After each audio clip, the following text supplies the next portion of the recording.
الحمدللہ رب العالمین والصلاة والسلام علی سید المرسلین وعلی آلہ واصحابہ واتباعہ اجمعین اما بعد۔ جامعہ فاروقیہ میں حاضری ہمیشہ سے ہوتی آ رہی ہے، تقریباً 60 سال تو ہو گئے الحمدللہ۔ مجھے پرانی یادیں ذہن میں تازہ ہوتی ہیں۔ حضرت مولانا محمد اسماعیل قاسمی رحمۃ اللہ علیہ کی خدمت پہ حاضر ہوا کرتا تھا۔ پھر مولانا اندر قاسمی صاحب میرے بھائی دوست اور ساتھی تھے، اکٹھے ہی ہمیں کام کرتے تھے۔ اللہ پاک ان کا درجات بلند فرمائے۔ اور خوشی کی بات یہ ہے کہ ان کا سلسلہ خاندان اور رفقا سارے الحمدللہ اس سلسلے کو جاری رکھے۔ میں یہ بات نقل کیا کرتا ہوں، ہمارے بعض بزرگ فرماتے ہیں کسی خیر کے کام کا اگلی نسل میں منتقل ہو جانا اور کام کا جاری رہنا پچھلی نسل کے کام کی قبولیت کی علامت ہوتی ہے۔ سبحان اللہ، سبحان اللہ۔ اللہ پاک کو وہ یہ کہ اللہ پاک نے بزرگوں کی محنت قبول کی ہے، جاری ہے۔ اللہ پاک جاری رکھنے کی توفیق عطا فرمائے۔ اور یہ گلشن ہے، ان کا صدقہ جاریہ ہے، ان حضرات کی محنت ہے۔ اللہ پاک ان کو اپنے بزرگوں کے اس کام کا تسلسل ہمیشہ جاری رکھنے کی توفیق عطا فرمائے اور اگلی نسلوں کو اس کے لیے تیار کرنے کی توفیق عطا فرمائے۔ یہ مدرسے کا جلسہ ہے، سالانہ تقریب ہے، اور اس سے تمام SOPs وہی ہوں گے جو مدارس کے ہوتے ہیں۔ تو بس دو باتوں شرکت کے لیے میرے بعد ہمارے ملک کے معروف خطیب حضرت مولانا شاہ نواز فاروقی آپ سے تفصیل کے ساتھ بات کریں گے۔ میں دو پہلوؤں پر مدرسے کے حوالے سے بات کرنا چاہوں گا جو آج کل یہ جو چل رہے ہیں۔ ایک بات تو یہ چل رہی ہے عام طور پہ کہ مدرسہ اور اسکول کو اکٹھا کرنا چاہیے، میں کوئی اعتراض نہیں ہے، لیکن اکٹھا کرنا چاہیے بے شک۔ صحیح۔ میں اس پر تھوڑا سا تاریخی پس منظر عرض کروں گا۔ پہلی بات تو یہ ہے کہ یہ تقسیم ہے، سکول کا نصاب الگ ہے، مدرسے کا کیا ہے الگ ہے۔ جو کچھ مدرسے میں پڑھایا جاتا ہے اسکول میں، جو اسکول میں پڑھایا جاتا ہے مدرسے میں نہیں، الگ ہے۔ یہ تو ہے، کیوں ہے؟ سب سے پہلے ہمیں یہ دیکھنا ہوگا کیوں ہے، کس نے کیا ہے۔ ایک زمانے میں یہ اکٹھا ہی تھا۔ 18 یہ ہمارا نصاب کیا کہہ رہا ہے؟ درس نظامی۔ اس نصاب کو کیا کہتے ہیں؟ درس نظامی۔ یہ نظامی کیوں کہتے ہیں؟ ایک بزرگ تھے ملا نظام الدین سہالوی رحمۃ اللہ علیہ، اورنگزیب کے زمانے کے بزرگ تھے۔ لکھنؤ میں انہوں نے ایک مدرسہ بنایا تھا، تو یہ نصاب انہوں نے مرتب کیا تھا۔ اورنگزیب نے ان کو کوٹھی دی تھی، وہاں مدرسہ بنایا تھا۔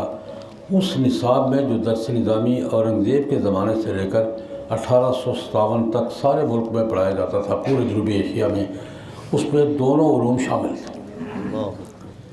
قرآن بھی تھا، حدیث بھی تھی، عربی بھی تھی، فارسی بھی تھی، ریاضی بھی تھی، سائنس بھی تھی، ٹیکنالوجی بھی تھی، طب بھی تھی، تمام علوم پڑھائے جاتے تھے۔ اورنگزیب کے زمانے سے لے کر 1857 تک کتنا عرصہ بنتا ہے؟ تقریباً 150 سال۔ اسی درس نظامی کے ٹائٹل کے ساتھ حساب، ریاضی، انگریزی اس زمانے میں آئی نہیں تھی، اس زمانے میں فارسی تھی۔ اس زمانے کی انگریزی کیا تھی؟ فارسی تھی، سرکاری زبان، عدالتی زبان فارسی تھی۔ عربی، فارسی، قرآن پاک، حدیث، سنت، اور اس کے ساتھ فقہ کے ساتھ ریاضی، حساب، فلسفہ، منطق، سب کچھ پڑھایا جاتا تھا۔ اور ایک ہی چھت کے نیچے، ایک چار دیواری کے اندر، ایک ہی تپائی پر، اسی تپائی پر بیضاوی شریف پڑھائی جاتی تھی، اسی پر اقلیدس پڑھائی جاتی تھی، اسی میں منطق پڑھائی جاتی تھی، وہی طب پڑھائی جاتی تھی، سب کچھ اکٹھے پڑھایا جاتا تھا جب تک نظام علماء کے ہاتھ میں تھا۔ آپ تاریخ پڑھیں، نہیں تو میں مہیا کر دوں گا، اس پر پورا ریکارڈ تاریخ پر موجود ہے کہ جب تک یہ نظام علماء کے ہاتھ میں تھا، دونوں سکول والے مضمون بھی اور مدرسے والے مضمون بھی دونوں اکٹھے پڑھائے جاتے تھے۔ انگریزوں نے جب قبضہ کیا 1857 میں، تو نیا نظام تعلیم بنایا ہے، اس میں سے قرآن، حدیث، فقہ، عربی اور فارسی، یہ 5 سبجیکٹ نکالے۔ یہ انگریزوں نے نکالے، یہ بات یاد رکھیں۔ یہ 5 سبجیکٹ نکال دیے تھے، قرآن، حدیث، فقہ، فارسی اور عربی، 2 زبانیں 3 مضمون 4-5 سبجیکٹ انگریزوں نے نکال دیے تھے. یہ جو مضمون نکال دیے تھے نا، ان کو پڑھانے کے لیے ہمارے مدرسے بنائے. چار وہ نہیں پڑھاتے، ہم تو پڑھائیں نا. بے شک. بات سمجھ آئیے؟ جی. مسجدوں میں یہ مدرسے بنائے. جب وہ نہیں پڑھاتے ہم تو پڑھائیں نا. بے شک. پھر انہوں نے پڑھانا شروع کیا اور پڑھایا کہ نہیں پڑھایا؟ الحمدللہ. الحمدللہ. یہ مدرسے کا کریڈٹ ہے کہ جن 5 سبجیکٹ کو انگریزوں نے نصاب سے نکال کر سمجھ گئے تھے ختم ہو جائیں گے، وہ مضامین آج تک باقی ہیں. الحمدللہ. پڑھائے جا رہے ہیں، پڑھے جا رہے ہیں. اس لیے پہلی بات تو یہ ہے، یہ تقسیم ہم نے نہیں کی، ہم پر مسلط کی گئی ہے. بے شک. ذمہ ہمارے لگائی. مولویاں تقسیم کرتا جی، حاشا وکلا نہیں. جب نظام ہمارے ہاتھ میں تھا سب کچھ اکٹھے پڑھایا جاتا تھا. ہم سے چھین کر انگریزوں نے نیا نصاب بنایا، اس میں سے یہ مضامین نکال دیے. ہم نے وہ مضامین پڑھانے کے لیے اپنا سسٹم الگ کر لیا. چلو ہم یہ کوئی نہیں پڑھاتے، ہم پڑھاتے ہیں.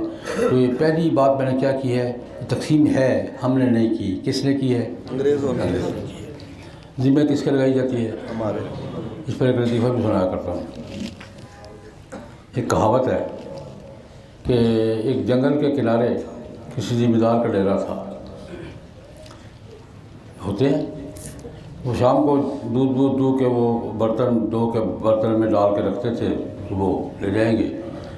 تو شام رات کو جنگل سے کوئی ایک بندر آ کے وہ سارا دودھ پی کٹے کے منہ میں مار دیتے تھے. کہاوت ہے. صبح ذمہ دار آتا، کہتا یار کٹا سارے دودھ پی گئے. مار کو برا اشر کر دیتا اس کو. 1 دن 2 دن وہ بندر آئے، رات کو دودھ پی جائے اور ملائی کٹے کے منہ میں مار. بندر ہوتا ہے. 3-4 دن 4 دن 6 دن. ایک دن سوچا ذمہ دار ہے یار یہ انی کٹ کھا کے بھی 2 دن چڑھا. تو ایک دن اس کا چیک تو کرو یار. اس نے پہرا دیا. آدھی رات کے بعد دیکھو ہو جنگل سے ایک بندر آیا ہے، اسے آرام سے ڈھکنا اٹھایا ہے، دودھ سارا پی گیا ہے، ملائی کٹے کے منہ مر کے گھوم گیا. ہمارے ساتھ یہ ہوا ہے.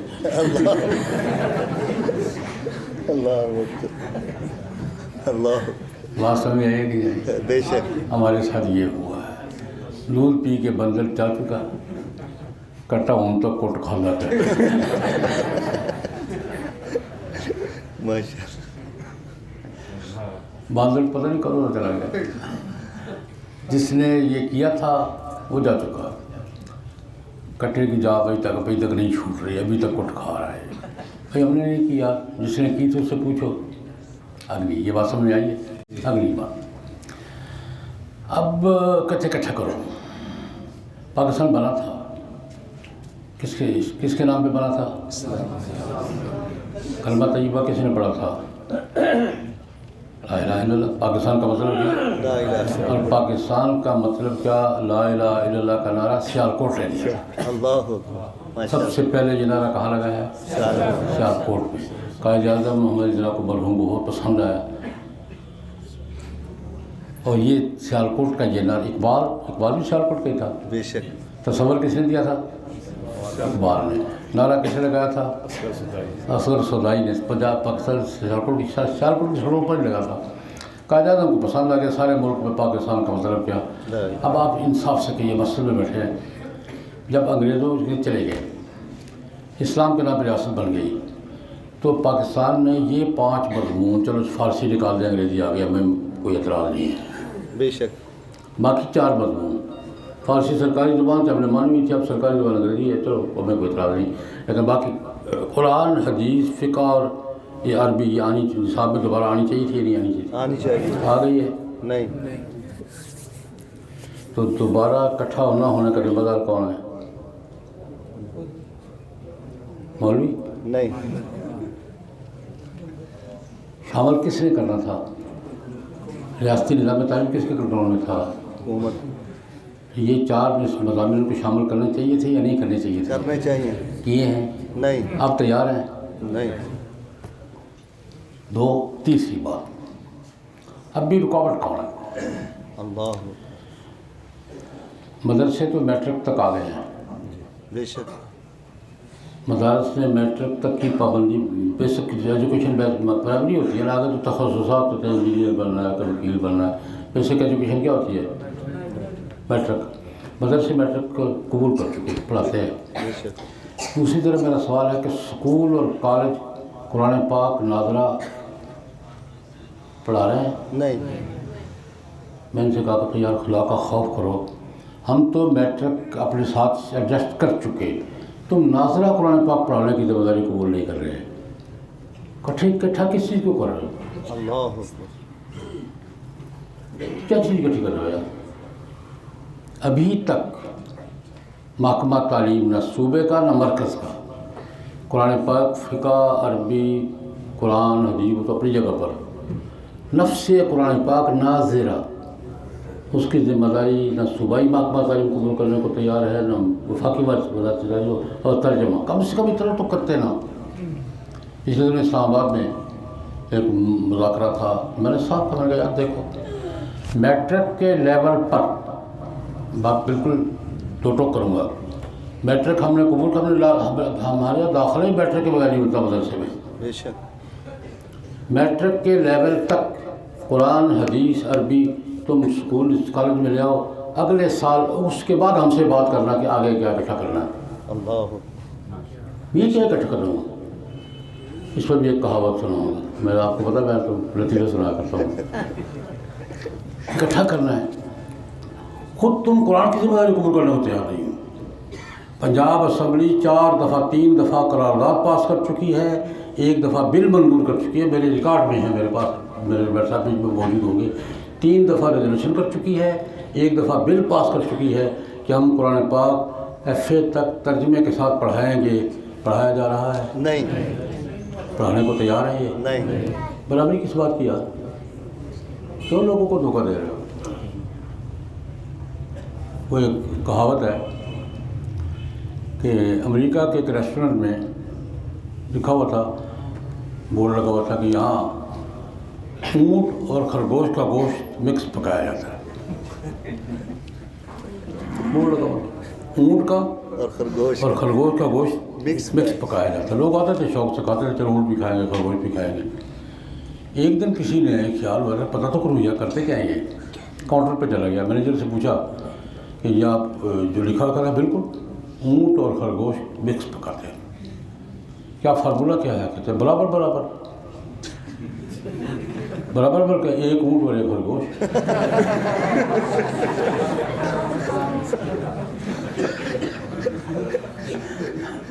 ہمارے ساتھ یہ ہو رہا ہے، ایسے ہمارے ساتھ یہ ہو رہا ہے، ایک اونٹ ایک اور ایک خرگوش. بھائی مہربانی، تم نے ہماری ہاتھ جوڑ کر درخواست ہے، تم پڑھانے کو تیار نہیں ہو، ہمیں تو پڑھانے دو. اللہ اکبر. بہت خوب، ماشاء اللہ. تم قرآن پڑھانے کو تیار نہیں ہو، حدیث پڑھانے کو تیار نہیں ہو، فقہ پڑھانے کو تیار نہیں ہو، عربی پڑھانے کو تیار نہیں ہو، ہمیں تو پڑھانے دو نا. ہم تو سب سے پیسے مانگتے ہیں، ہم تو غریبوں کے چندے پہ گزارا کرتے ہیں. ہمیں تو تم امداد دیتے ہو، نہیں دیتے اپنے کو رکھو یار. اللہ اکبر. کئی دفعہ کتنی دفعہ پیشکش ہوئی ہے، بڑی دفعہ. آج بھی دینے کو تیار. امریکہ خود اربوں ڈالر کے لیے بیٹھا ہے، قبول کرو مدارس کو. میرے ساتھ خود گفتگو ہوئی واشنگٹن میں کہ آپ براہ راست ان کے بات کی، یہ پچھلے دور کی بات ہے، مذاکرات میں بھی شریک تھا. انہوں نے کہا جناب جن کے ذریعے ہم امداد بھیجتے ہیں تو وہ خود کھا جاتے ہیں.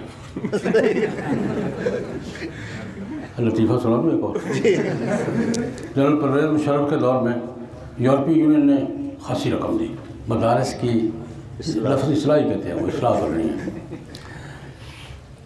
وہ کروڑوں ڈالر تھے، یورو تھے، پتہ نہیں کتنے. تو رپورٹ آئی کہ جناب وہ رپورٹ مدارس پہ تقسیم ہو گئی ہے. مدارس کے وفاقوں نے اعلان کر دیا کہ ہم پیسے نہیں لیں گے، ہم نہیں لیں گے. کبھی ایسا بھی ہوا کہ امداد مل رہی ہے اور مدرسہ کہہ رہے نہیں لیں گے، نہیں لیے. الحمدللہ.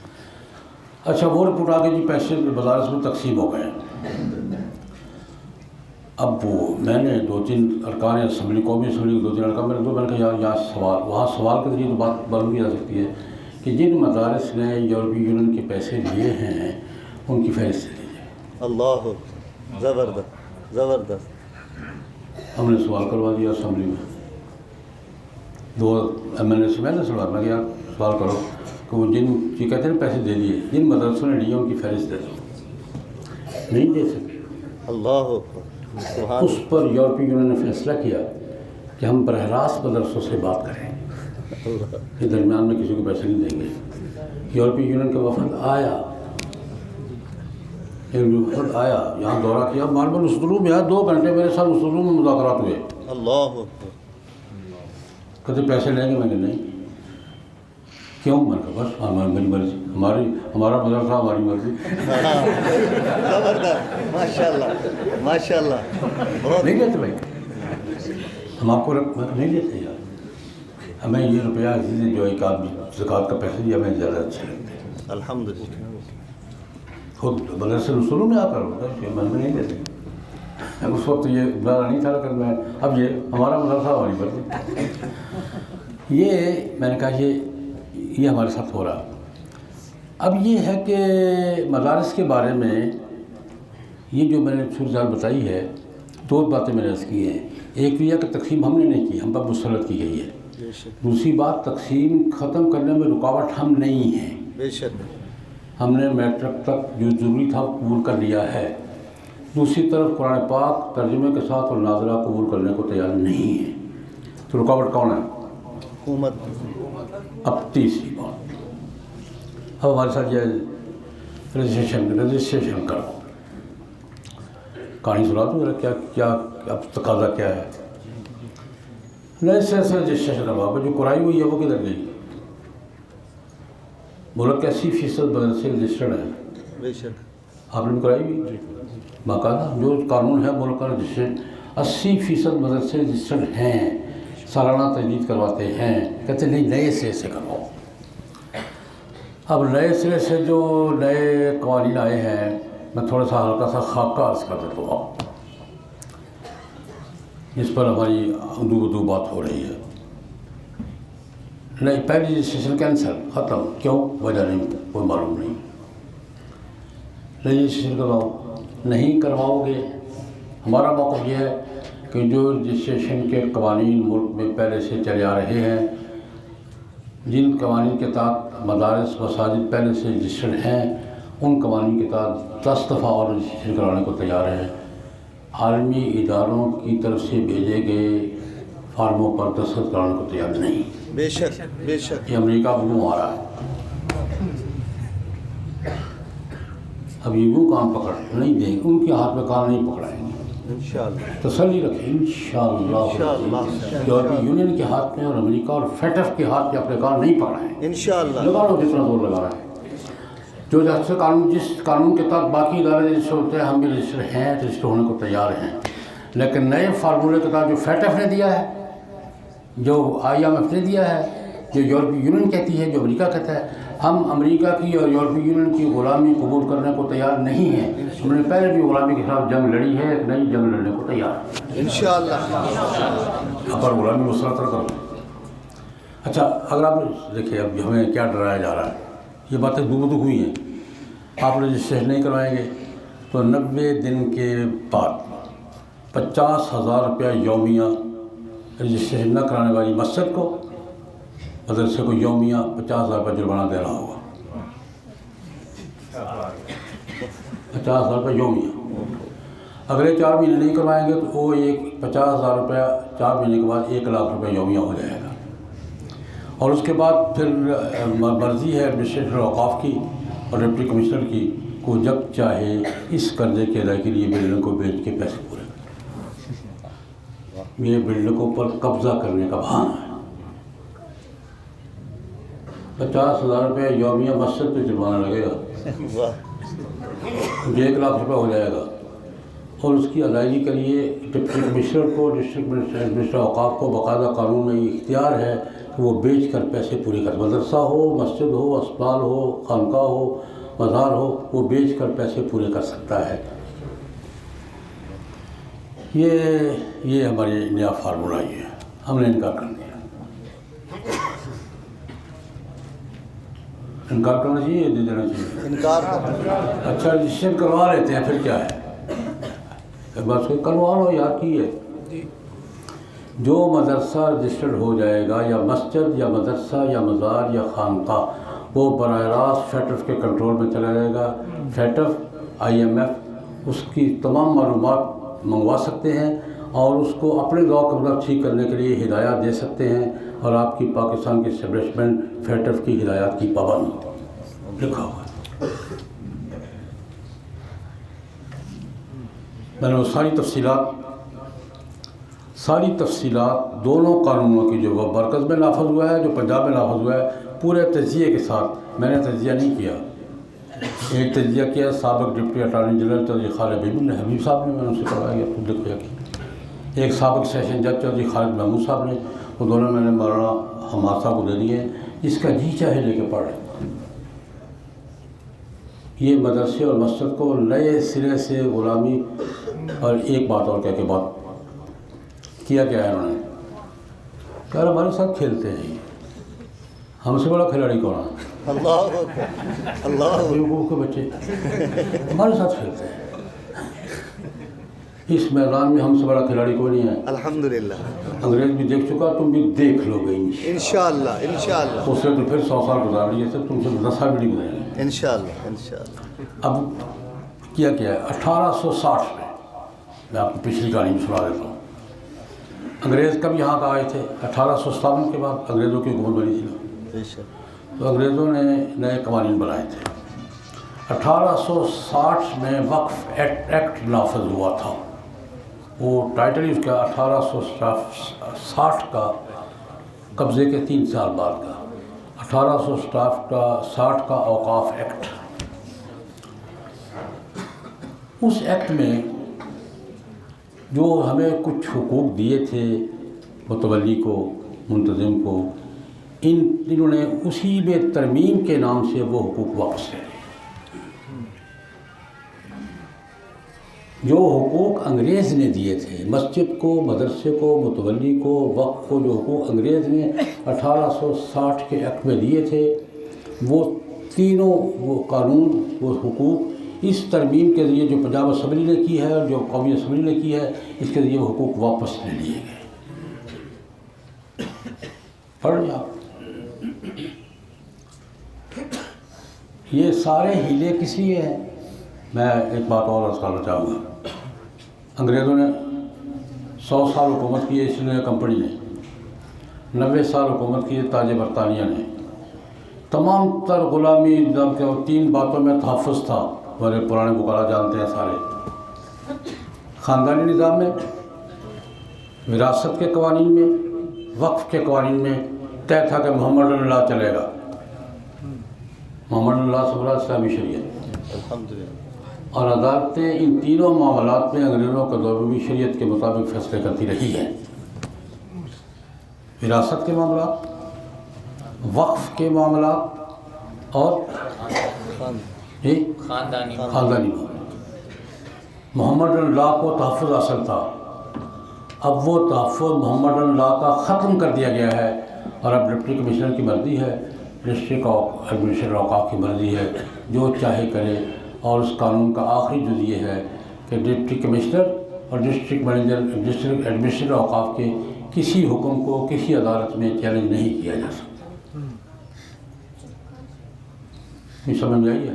جی جی. یہ میں نے خاص خلاصہ عرض کیا ہے. ہم سے یہ تقاضا ہے ہم نے انکار کر دیا ہے نہیں کریں گے. ہمیں گرفتار ہونا بھی آتا ہے جیلیں کاٹنا بھی آتا ہے بے شک لاٹھیاں کھانا بھی آتا ہے. کوئی نئی بات نہیں ہوگی ہمارے لیے. تم بھی تیار ہو ہم بھی تیار ہیں انشاءاللہ العزیز. یہ قانون پنجاب میں بھی اور مرکز میں تمہیں واپس لینا ہوگا ورنہ ایک دنگل لگے گا دنیا تماشا دیکھے گی انشاءاللہ.